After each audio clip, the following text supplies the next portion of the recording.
Hey everybody, I'm Sam Panzer, the Director of Industry Strategy here at Talon.One, where I lead our business value practice. So mainly talking about business impact and building economic analyses for promotions operators and loyalty programs of what various improvements to your promotion strategy might mean for your business. Before that, I was in customer success here at Talon.One, so I helped onboard a lot of our enterprise customers and really know our use cases and such well. So brief background on Talon.One. So we do rules-based incentives, so loyalty and promotions built with any data and delivered in any channel. So fully headless, but are able to ingest any data from any source and then stream in personalized and compelling incentives, either in a loyalty program context or in any other promotional coupon, referral, member strike through pricing, et cetera, in whatever channel you like. Today, I'm going to talk about German loyalty. So I am an American, so of course there's always some awkwardness and a foreigner coming in explaining how the rabbit runs in Germany. But I've been here for over 4 years and have been really thinking about the German market and helping a German e-commerce business do business both here in Germany and in the US. Also been a really curious consumer here within Germany, and there are all kinds of ways that I think about German commerce and the way things operate differently, and that goes far beyond just being frustrated that in Berlin everything is still paid with in cash. But in today's session, I'm going to be pretty opinionated, so share a lot of kind of my impressions of how I see loyalty programs working and not working here in Germany, and talk about what's the state of the market, some particularities of the German consumer, that of course the role of payback in the German loyalty landscape. Talk a bit about how programs operate for us in different markets. So both operators operating with Talon.One across different regions, as well as just APAC or just United States operators, and how those differ from our German partners. And then I'll share a couple best practices for those running programs in Germany. But first, let's talk about what the landscape is like here in Germany. First of all, adoption is pretty strong. If you look at it, most of these numbers are compared to other European markets, and Germans tend to be enrolled in programs. So 59% are enrolled in at least one program. Payback is a huge share of that. Every 1 in 2 households is allegedly a part of the payback scheme in Germany. So obviously, that's a lion's share of the market. But then there's many consumers that are parts of multiple programs. But what you do see is that there's a huge difference in how German consumers think about personalization. So first of all, Germans are less interested in personal advertisements than in the US or in the UK. Just less than half don't want personalized advertisements, whereas in the US it's a third. So if you think about that, that's like a 40% reduction in the share of customers who want personalized advertisements in Germany. If you look at loyalty attitudes specifically, Germans tend to have a lower emotional sentiment towards loyalty programs. They say that loyalty programs are less likely to make them loyal than in other markets. They're less likely to drive recommendation. They're less likely to drive emotional connection. And they're a little bit less likely to drive increased spend with the brand. So overall, German consumers are a bit more skeptical of loyalty programs, and especially skeptical of the emotional stuff. However, there's all kinds of really good data about German consumers and their response to transactional value and stored value in program that we'll talk about in a second. One other kind of note on all of this too is that German consumers are older and richer. So congratulations to the Germans on your higher disposable income. So number 4 in the world, so just beyond the United States, Australia, and Luxembourg. And German consumers do skew a little bit older. So it's second oldest country, only behind Japan. Obviously a really diverse country too. So 1 in 5 Germans were born outside of Germany, and then there are millions of people like me who hold residence permits, are really active in the German economy, but of course aren't German born, aren't German citizens yet either. When I, as an American living and working and buying in Germany, think about my German peers as well, it's interesting to think about what's like the difference between me and a German person of otherwise same life circumstance and stuff. Can be helpful. Let's just imagine a hypothetical American and hypothetical German, both 35 years old, and some of the historical experiences that kind of shape how they work as consumers. So first of all, Germans do have more of intergenerational memory of hardship. Americans, I was born in the 1990s. basically myself and my parents have only known uninterrupted prosperity and stability in the United States, a couple of recessions aside, but really other than September 11th, there's really not much to kind of rock my geopolitical order and the belief that that rising tide will continue to lift all boats, right? That's less true. There's more reason for kind of historical skepticism with the German 35-year-old. And I do think this kind of plays into some of the stuff we'll talk about in a second of conservative, frugal consumer culture here that you don't see in the US or even in the UK. However, it is worth calling out that a lot of these trends are flattening with Gen Z. Gen Z between Germany and the US are probably on the same devices, consuming much more of the same media, have more of the same trends and some of the shared values from kind of being in the same cultural landscape. Whereas myself and a German, we are in completely different media landscapes through our childhoods and teenage years. The internet didn't really kind of become more consistent until you really had kind of market dominance of global social media players that allow people to connect more easily. Things like Reddit, as well as of course Facebook and Twitter and the like.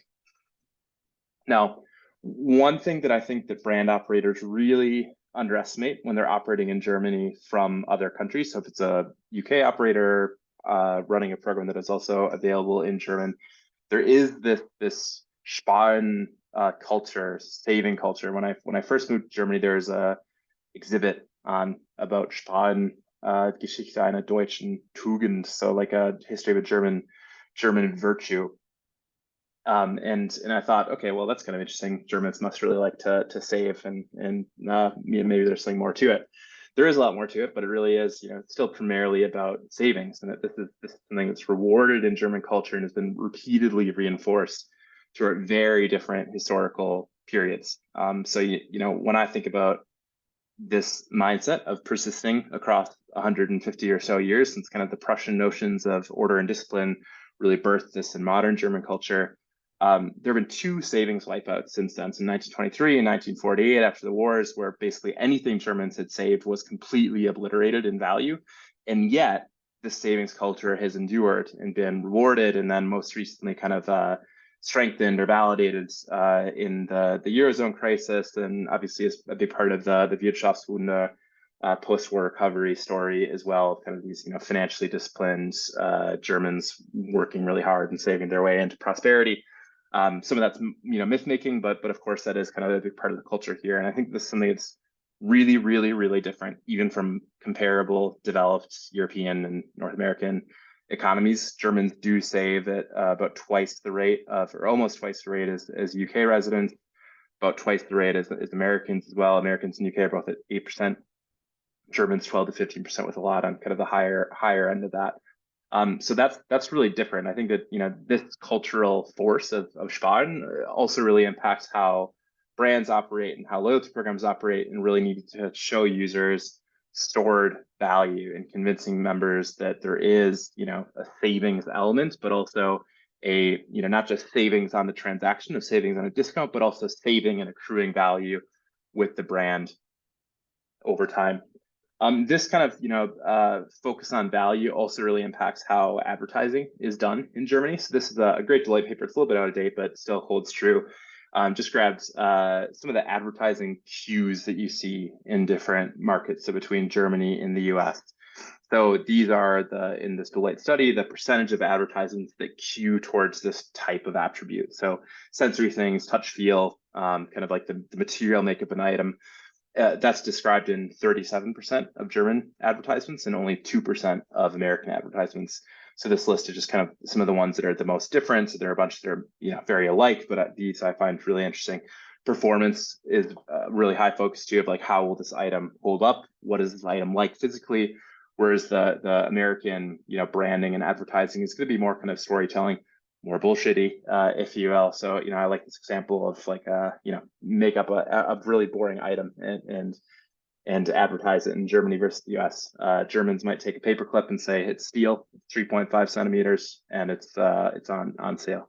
An American might say harness your creativity and revolutionize the way that you work. Timeless design in every corner office now with NASA grade steel. something like that, right? Kind of really talking about the satisfaction and the components and how special it is that you have access to this item as a consumer. So obviously, yeah, very different advertising cultures, and it still kind of makes me laugh sometimes when I hear this like really kind of macho radio announcer voice in old school German advertisements on radio or whatever. Just yeah, very much describing it's a great deal. Here's what the item is. If it's food, it's gesund. Those kinds of like really yeah, tactical, neutral, descriptive pitches in advertising. Germans also are often described as the world's most withholding consumers. And recently found some data. This is really fresh data. It was all collected with a couple thousand respondents in Q2 this year, so quite fresh. With consumers about the types of personalization they want. So when I say withholding, it's like the user's interest in sharing with the brand or doing actions that the brand wants them to take. And you kind of see through this list that there's usually a 5 to 10% delta between what German consumers are interested in versus what general consumers are interested in. And then obviously with regional contours, the US is pretty game for personalization. A lot of APAC cultures like Indonesia are super down for it and really open to being delivered personal experiences. But just kind of consistently, if you take predictive suggestions, for example, so suggesting to the user what they might be interested in purchasing based on past behavior.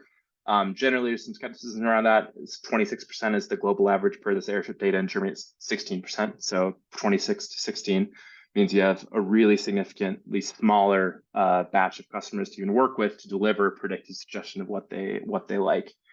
In this, I call out really just to combine with this the way that advertising is done here. Germans don't want to be sold to. They want to be given all the information that they need to make a decision and then to be trusted to make that decision for themselves. There's high skepticism about kind of somebody coming in and selling to them, whereas Americans are kind of interested in that. I sometimes come on sales calls with our business, and I do kind of find it refreshing in the US where sales leaders or marketing leaders in our customer organizations might just be kind of interested just to hear us pitch, just to hear it. Like there's kind of almost sporting culture around salesiness and marketing in the United States that's really different in Germany, and a lot more skepticism around cold calling, of course, too.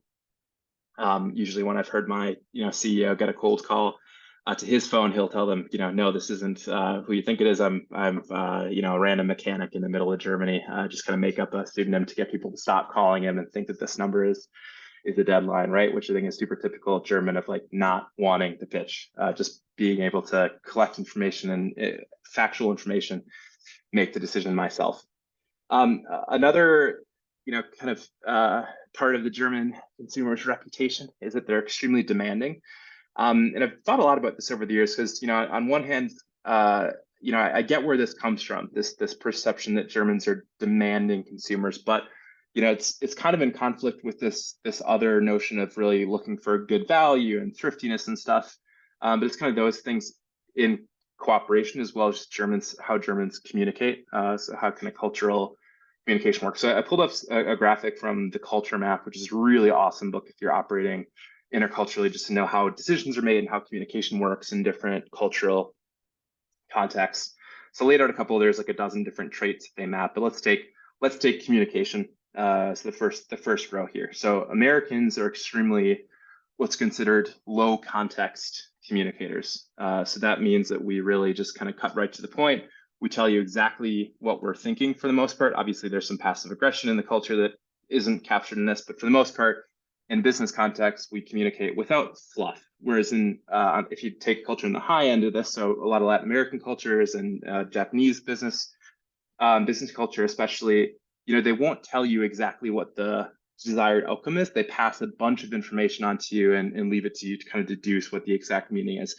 That's a really sophisticated way to communicate, and it's really elegant and passes a lot of additional context, can be really helpful. Americans don't operate that way. We just kind of, lay it out on the table and leave it to you to decide. Germans are similar, but a bit more towards a high context and where it's not going to be as direct. But then just to call it one or two more, direct negative feedback is a huge gap. So I mean, just kind of the way that Germans will give praise and express negative feedback. It took me a while to learn that, when my German boss says not bad, that I should probably start advocating for a raise or promotion, because that's really, really good, really good praise, right? It's kind of, just a trite example of the fact that, that Germans are really direct in their negative feedback and relatively withholding in the positive feedback, of just kind of being super pragmatic about a description of, of the work done. Whereas Americans, we always talk about like this, vulgar, but the shit sandwich of like really positive, then sneak the negative thing in there, and then go back to the positive thing is kind of a way of keeping things really positive and energetic. And then the final one that I think is really relevant for brand operators is the difference in how these cultures are persuaded. So I'll talk about Americans first. We're very applications first. So we like the use case, the shiny object, the idea of a product more so than exactly why the product works, whereas Germans are more principles first, which is kind of understand the context of an item or decision. How does this fit into my life? Kind of making sure that things are integrated effectively. Really, really important for business decisions too. So like, Americans, you can kind of sell like a really fancy, shiny widget to. German buyers are going to really be more diligent in ensuring that that fits well into kind of the surrounding landscape. I think this is where kind of the German efficiency myth really comes from too. Obviously, for me as a foreigner that goes through the Ausländerbehörde to renew my residence permit every now and then, I know that the German bureaucracy is far from efficient. But there is still kind of like this idea of like everything needs to be contextualized and part of a broader system that Americans oftentimes miss. So how does it translate to a consumer? Gets back to consumers are going to be really openly negative. They're going to be really thoughtfully evaluative before making a buying decision. And yeah, I mean, kind of on the computational side too, if something's not working, they're going to make a lot of noise about that. If something's great, you're probably not going to hear about it, right? So it's kind of no news is good news with the German consumer. So just to wrap up kind of the German consumer discussion and kind of recap, what the German consumers want versus my people, American consumers, factual presentation of product attributes, rational relationships and transactions with brand, less so than sell me the sparkly thing, the shiny object or whatever. And then the last thing I put in here is some data from the Hofstede Insights. So kind of classic way of doing cultural comparison, but the two that really kind of jump out from that analysis is that Germans are extremely uncertainty avoidant. So they really want to know the outcomes up front and don't really want to take like the unknown or the risk when making a buying decision. And then very long-term oriented as well. So this ties into some great German virtues around, sustainability and stuff, of course, as well. But tends to be over 3 times as long-term oriented than US users or US consumers are. So obviously a rambling discussion of German consumers, but stuff that I find really interesting and that I do kind of, it's both obviously data backed of what does the research say, but also really fits into kind of, how does it feel as a foreigner to do business and to make all of my purchases in a German, in the German retail landscape. So next I'm going to switch and talk about what this means for loyalty program operators. Loyalty programs at the end of the day are all about stimulating the behaviors that you want. And they do that by maximizing the pleasure the user gets out of the product, minimizing the pain, and building a sense of stored value with the brand. And we obviously like to think that we're really rational animals and capable of doing super, robust analysis when we want to make a decision. Realistically, the neuroscience will challenge that assumption and say that there's less of a rational operator telling us what to do because of, through diligent analysis and more that we have competing, kind of modules in our brain, just chasing different, instincts, kind of an evolutionary perspective. So, one way to talk about that in an e-commerce context is this great study where they hooked people up to a brain scan while they made a shopping decision on an e-commerce website and saw what lit up and could that predict whether or not the user was going to buy stuff on the website. And found that the best 2 predictors were the way that the brain lit up in 2 areas called the nucleus cumbens and the insula. The nucleus cumbens is the pleasure-seeking center of our brains. This is like the hunter-gatherer part of our brain where we anticipate rewards and anticipate value. The insula is, it has to do more with anticipating pain. So thinking that, okay, we're going to get hurt or there's going to be trouble. So these are kind of very like evolutionary centers of the brain telling us what to do. And a really strong predictor of whether or not a user was going to make a buying decision was how much that pleasure anticipation lit up relative to the pain anticipation. And that's really kind of, core thing that you should be thinking about in marketing, or especially in online marketing, is how do you consistently show the user, hey, there's really not that much pain to worry about here. If that's free shipping, free returns, the price is good, so it's not that expensive in the first place. And the pleasure is great because you're going to get this wonderful item, and right away, as soon as you transacted, you're going to get a coupon for your next session, or you're going to get loyalty points. Kind of all these different ways of padding in, like, hey, it's all pleasure and no pain here if you make this buying decision. Kind of packaging that in a way that gets the user to convert on the website. But loyalty programs themselves. So when you leave the neuroscience side and come back to reality of like how do loyalty programs actually work, they usually do two different things. They give users good value for their money through rational rewards, and they emotionally recognize the user's loyalty to the brand through experiences and offers and stuff. And it's these two things intertwined that drive an attitudinally committed member that has really higher frequency and spend that can actually nudge behavior towards more frequency and higher spend. It's worth differentiating that behavioral loyalty is different from attitudinal loyalty.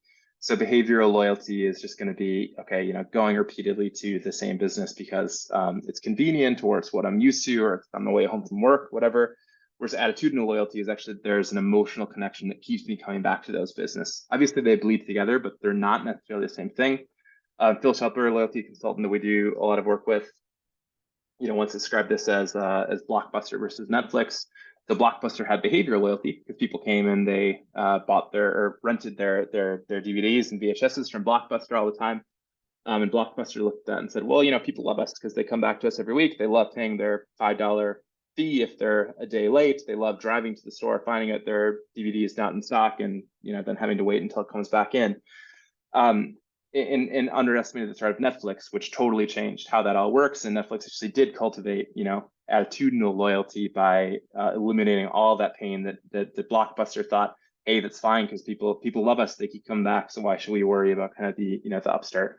So there's obviously an exaggerated example, but lots of versions of that of, hey, you need to be really careful to differentiate the users that are just coming back to you because that's what they do versus users that come back to you because they're actually emotionally engaged with the brand or have an emotional commitment. I'm going to talk briefly about two bits of psychological consumer psychology or that we have that kind of help loyalty program functionality work. It's also based on a lot of Phil Shelper and his loyalty and rewards co's research, and they have an amazing book, Loyalty Programs: The Complete Guide. That's kind of my go-to desk manual to talk through loyalty topics.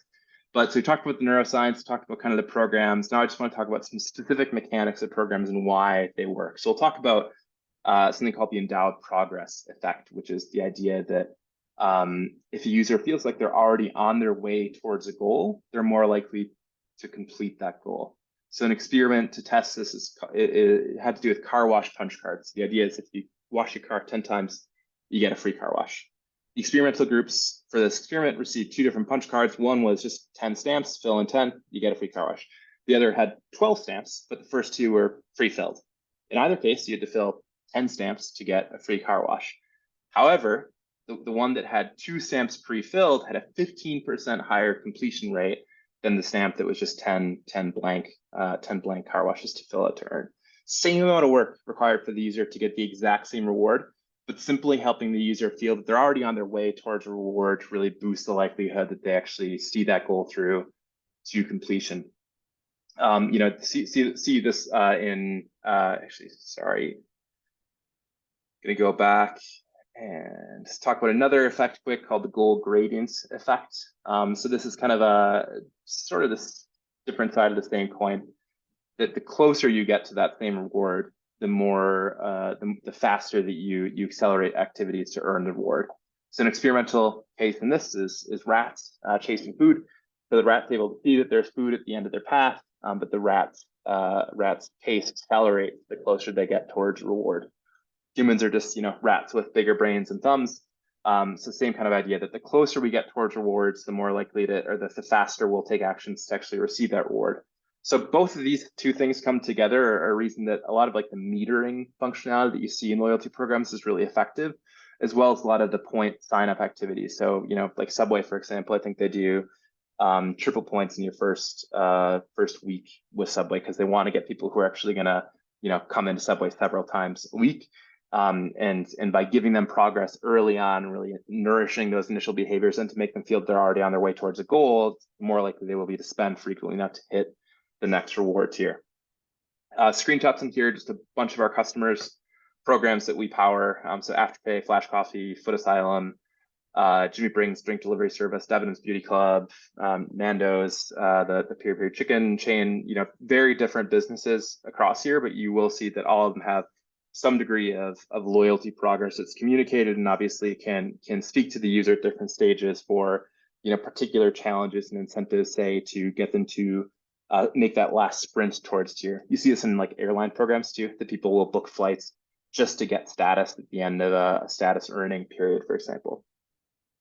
So these functionalities, work and are good at ways kind of like, trick the user, make the user feel like they're on their way towards a goal, and show the user that that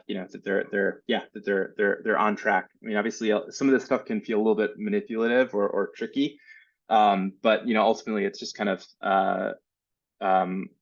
working with the user and being really creative in how you show that they're getting good value from your brand, that they're on their way towards something. And to kind of start to bring it back into a context of the German market, I think that these sorts of things of showing the user that they're on their way towards a savings milestone or on their way towards getting stronger value from the brand, those are really effective. There's a lot of flashy stuff around kind of like the visionary things in loyalty programs that might not be as fine-tuned for consumers here in Germany. Talk a bit more about that later, but ultimately, I really do think that those mechanics of programs are still going to resonate with German consumers and still do work in the market here. So up next, I want to take a couple of minutes to talk about Payback. So the Payback program in Germany here, because obviously it's a huge presence in the loyalty landscape in Germany, and it's something that I make probably 3 in-person purchases in Germany a week. Majority of those are with Payback partner programs. I've been here for a little under 5 years, so probably been asked 800, 900 times if I'm a member of the Payback program. I mean, I've signed up to test, but it's not really a core part of my consumer behaviors. But it's everywhere, right? And I think it's even it's not like we're competitors of Payback by any means. We do tons of work with customers trying to amplify Payback or provide more value to Payback members and stuff. So it's something we're pretty close to. But there are obviously strengths and weaknesses to this program. So let's just talk about kind of the scale first. So over its history, Payback has issued around 5 billion euro in discounts. They've had 94% of issued points redeemed, which I think is great. And I love when loyalty operators are really focused on making sure that points are actually used. That just kind of shows that the value proposition works, and that it's actually resonating with consumers. And Payback nails that at 94%. Their reach is pretty crazy. Claim that 6% of all German transactions are tracked in Payback, and half of households are active in the program. And the other thing is that the cashback mechanic is really simple. It's actually quite low. So it's works out to, if you earn 1 point per 2 euro, earning varies and there are activations in that. But overall, 1 point per 2 euro, and then 1 point is valued at 1 cent. That's what 0.5% of a cashback mechanic for the user, which is actually quite low. So normally, you'd see like 5 to 10% of cashback for individual brand programs. Obviously, Payback does skew more towards grocery, which is really low margin. So you will see, a lower cashback rate in grocery in general. But just interesting to see that, 5.5% cashback. It's not crazy value, but it still kind of, obviously has pretty high reach and visibility. Just to rattle off a couple kind of strengths and weaknesses of Payback from my perspective as an outsider here in Germany, they nail the simplicity of earning and burning. Obviously, redemption, like I talked about, is great. The reach is everywhere. And then finally, they do have really amazing cross-retailer data. So one example I heard in a podcast is that Payback discovered that buying a gerbil or a hamster, so a small pet, is predictive of buying a smartphone. Give you a second to think about why would buying a gerbil be predictive of buying a smartphone. But the answer to that is that it's very likely that if you have a young kid, you're taking milestones to test their responsibility and see if they're ready for bigger and bigger purchases and responsibilities as they grow up.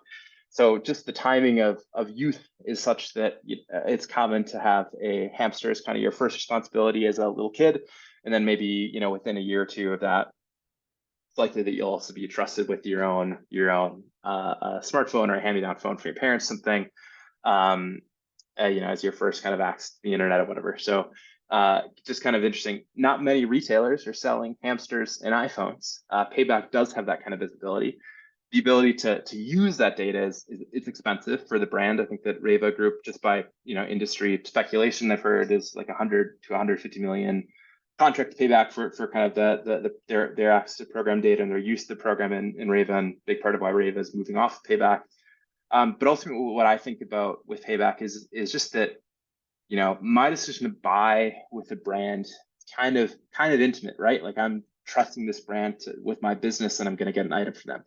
And it always feels weird to me to have a third party in this intimate relationship, right? I mean, it's just kind of a bit counterintuitive or surprising to have them in there. And to me, that always feels like it sort of dilutes the value offering from the brand. So it's dilutive of everything the brand is doing. It like Payback is kind of claiming some of the glow, I guess, of the benefits they're giving back. And ultimately, I'd say that Payback is very transactional, which is a strength and a weakness. People aren't really kind of, I think Payback does things that are a bit more emotional or whatever, but ultimately it's a transactional program. So gonna kind of evaluate Payback against a scorecard that I really like to use with the brands that I'm supporting and kind of loyalty strategy with. It's called the 6 currency framework. It's a really helpful structure of just evaluating the different things that members want from a loyalty program. So it's the point of loyalty. It's another Australian or APAC group that publishes this great report every year for love and money. Really recommend checking it out. But this framework talks about 6 different currencies that the member cares about. So at the bottom, you've got money. It's the transactional that I get good value from the brand. But above those, you have more emotional currency. So memory, wow moments, time, convenience, and saving me time and headache. Me is that when I share things with the brand, they're going to personalize to me. My is it's my choice and how I redeem the rewards with the brand. And then finally, us is the social identity piece. So can it help me support causes that I care about, connect communities that I'm a part of, or generally just live the lifestyle that I want to live. So these are all different, and this is just a really good framing. Not that every program needs to absolutely nail all 6 of these, but it's a really good discovery exercise of what might it look like to help your users have more choice in the offers that they receive. Could instead of just getting vouchers, could there be specific concrete benefits like, I don't know, VIP support or a free subscription to something they care about? Is there something that's more, that gives them the ability to actually choose what the benefit is, and that might kind of help boost the value that the member perceives? Let's talk about Payback in this context. I'm just kind of thinking about like, where are they leading versus lagging on each of these 6? So on money, again, clear transactional value totally nails it. On the memory side, however, I don't think Payback is a wow program. I mean, it's just obviously my opinion, but I don't think that people are really getting like emotionally wired about how much Payback kind of moves them on an emotional level. There is a convenience pitch to Payback on the time side. Obviously, not having to manage individual benefits with different brands. However, I think that it's a little bit old school because it is still kind of about like how many cards do you carry in your wallet, for example. And then online, obviously login and recognition just keeps getting easier and easier with different brands. So I think that convenience pitch is a bit, I don't find super compelling. They do a pretty interesting job on the personalization side in an old school channel. So members receive personalized offers, so a lot of direct mail, but it's mostly based on lookalike, where like the brand can buy, okay, if there's a member that kind of matches some of our targets, I can sponsor direct mail to those members. And I think Payback members get between like 2 and 10 different pieces of direct mail. It's like personalized every year. But I wouldn't say it's really a personalized experience through the Payback program as well. I was kind of thinking about this. You can choose some pretty cool benefits with your Payback points, like airline miles. There's a marketplace of curated items. But I think with both this and the social one, where I kind of, ding points or where I'm not as impressed with Payback as a consumer is that, again, this is with Payback and not the brand. There are brands that blend this effectively, like DM does some really clever stuff in their app that kind of blurs Payback with personalized offers from DM. But ultimately, it just kind of gets back to this thing for me as a consumer, just feels a bit odd to have this third party where, for Payback, I can donate my points to Payback Spendenwelt, but I don't have any connotation that those points are from Penny or whatever, like where I earn the points. It's all with Payback. So I think that's where, for me, thinking about my relationship with the brand, or what I would kind of caution brand operators think about, is you still got to think about how to iterate on top of Payback to hit on these things that Payback does, but Payback does as Payback and not as Payback plus Payback plus DM, whatever. Not to bash on Payback again. I think that it's an amazingly clear value proposition, amazing reach and stuff, and they've been really amazing innovators in things like mobile payment and stuff over the years. But just kind of things for me is like, when I think about the brands that we're working with in Payback, these are kind of the areas that I want to see additional focus on. Then I'm just going to talk about a example business that does kind of all 6 layers of this pyramid, the 6 currencies thing really well. So we're going to talk about Audi Club. So Adidas is a customer of ours. We're not powering Audi Club. We're on the promotion side with Adidas.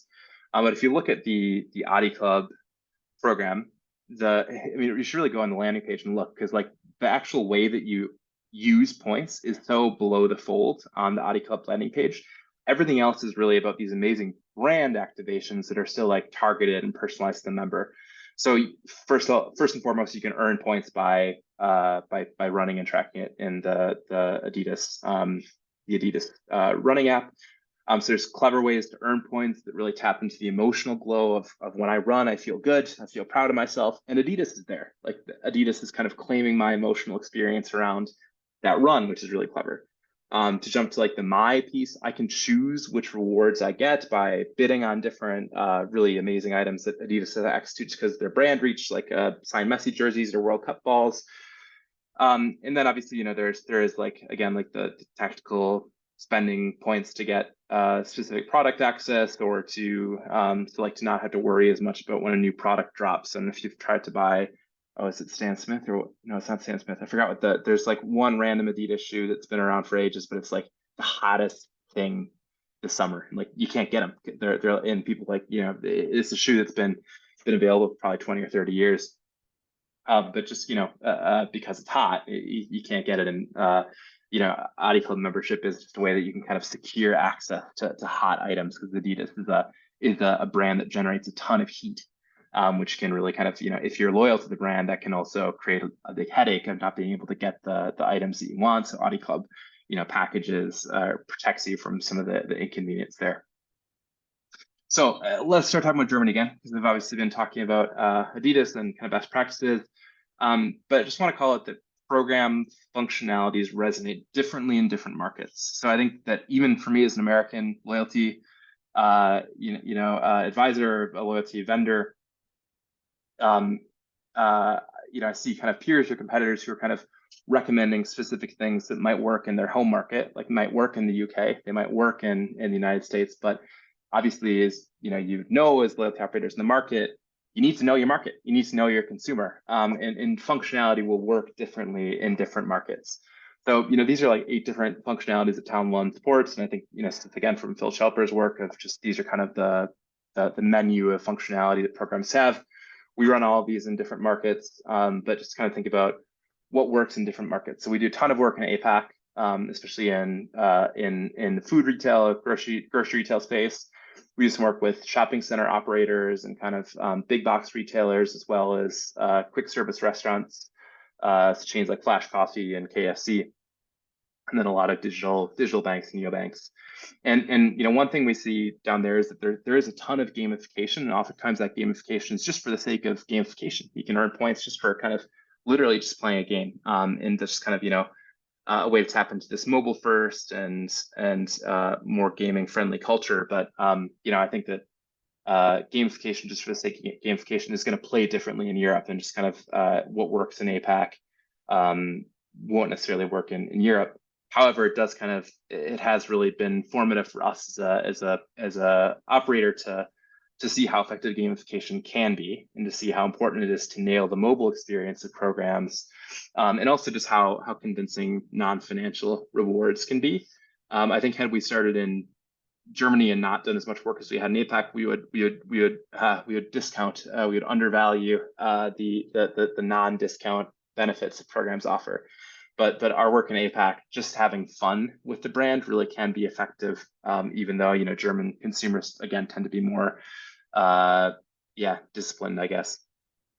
Just talk about one example customer of ours. So Flash Coffee, I think they have a program that's pretty exemplary in APAC. It's mobile first, it's challenge based. The user can work towards different benefits. If you look at the app, they're constantly evolving the different challenge mix that they have every week. So it's different, in different markets. So, and in a more, for example, one week I looked at it and saw that it was Ramadan, so they had a ton of Ramadan activations in Indonesia, but then in another country that has a lower share of the population that's Muslim, different activations there, right? So just to kind of be able to deliver different challenges and different things to tap into based on the specific needs of your consumer, and really giving consumers the choice in the form of challenges that they can work towards. So I'm going to jump across the Pacific and talk about Built Rewards, which is I think a really exemplary American program. So Built Rewards lets users pay money on rent. Rent sucks in the US. You pay more and more every year and you get less and less. So what Built does is it lets users pay points on rent. They also have a MasterCard to earn points on for credit card transactions. But what Built really nails is it's extremely emotional towards the social identity of their target user, which is predominantly a urban millennial renter. And the program is really aspirational and pretty flashy. You can use points to book, $25 SoulCycle spin classes in New York City. Or you can book Hawaiian Air vacations to Hawaii from using your Built Rewards point and transfer those to Hawaiian points. They also even help their members work towards home ownership, so work towards buying a home or improving their credit score. You can bid on artwork. You can book restaurants at really hot restaurants, or just kind of like hypey, trendy restaurants in the markets that they're in. It's just an amazing program, and again, it's so different from the APAC one, where it's more, in APAC we see more challenge based, mobile first. Built is really all about what's the cultural identity of the consumer, and how can Built support that as a value adding provider. Jump over to Germany then, talk about a program that I think exemplifies how programs tend to operate here. Let's talk about Share Now. So they're a car sharing service that operates across Europe, but mostly in Germany. And I think what they do a really good job is, these are just screenshots from their website. They really nail the transactional value of doing greater and greater business with Share Now. So all of their benefits are really clear functional value to the member. And they also do a pay pass. So if basically committing to a certain amount of spend, you get better rates. You get more advanced bookings and rebates, and ultimately just a better tariff. So all this is really strong value driven. So it's primarily around getting a better deal the more you spend. What's amazing about it is, if you think about spending 120 or 150 euro a month with a car sharing platform, it's a really significant investment, right? But Share Now, through their loyalty program and their paid subscription program, which also kind of layer together, they're able to really show strong value for the members. They get deeper and deeper with Share Now. So again, there's not much on here that's like really flashy, brandy. Obviously, they do some stuff around that, but ultimately, this is just a really good, comfortable value for the member as you get deeper and deeper. It is mobile first, just because you book via mobile, but it definitely has a lot less of the gamified case. I think it's going to be harder to get people to take a trip just to gamify experience. Obviously, you can do really clever things about what trips you incentivize and stuff, but just to me, this is just an exemplary German program. These are all programs that we run, so we just have good visibility into these. But obviously, lots of other good markets, good examples in the market to look at. So that, just to kind of look back and everything we talked about the way that German consumers operate, the way that our brains work, the way that programs, help us associate more stored value and drive urgency towards specific actions, and some good programs in different markets. These are just a couple of things that came to mind preparing for this, that programs here really need to nail the transactional value. They need to cater to the stored value that the user has earned with the program. I think they need to show the user how they can work towards, additional savings. So what's my journey that as I deepen my relationship with the brand, how am I going to get more out of that? I do think that it's still worth, and I think it's also a really cool chance for differentiation in Germany to think about what are the other benefits surrounding your brand's lifestyle that can deliver to the user. This is thing that American programs do a lot more of, especially in kind of like the credit card reward space that isn't a thing here. But I do think that like German retail loyalty programs have an opportunity to really stand out by doing more with external benefits that they curate. External benefits for the big operators in Germany have really been punted to Payback, which is obviously external. And then Payback does some external management themselves. But I think this is an area as more and more brands build their programs in-house, where they can think about, what's complementary to our brand's offering and to our consumer, and how can we, maybe if it's help better deal on booking hotels or something, or discounts on mobility apps or free movie tickets, whatever it might be. What else is your user interested in, and what's reasonable for the brand to offer that? Because I think that's newer to the market in Germany. It's something that that could really kind of help differentiate the program.